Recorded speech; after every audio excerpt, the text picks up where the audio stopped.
میں نے کچھ لوگوں کو دیکھا ہے اگر کوئی نیک کام کر لیتے ہیں نا تو پھر وہ کہتے ہیں چونکہ میں نے کیا لہذا ساری دنیا فوراً یہ کرے. آپ یہ کیوں نہیں سمجھتے کہ رب نے آپ کو توفیق دی ہے تو آپ عاجز ہو جائیں اللہ کے بندے, آپ عاجزی اختیار کریں. وہ کہتے ہیں چونکہ میں کرتا ہوں لہذا میں اب اتنا بڑا آدمی ہوں تو فلانے فلانے فلانے فلانے بندے تو ٹھیک ہی نہیں.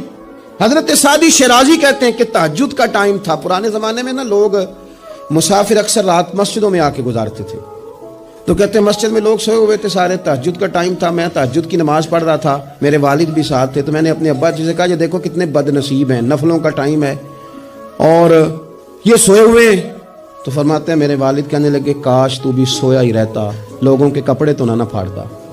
او خدا کے بندے اگر تو نے پڑھی ہے تو تیرا اور رب کا رشتہ ہے, اس کی بنیاد پر تو دوسروں کو حقیر جاننے لگ گیا. علم پڑھے دا مان نہ کریے ماتا کی میں پڑھیا, او جبار کہار کہاوے متے روڑ دے میں دودھ کڑیا.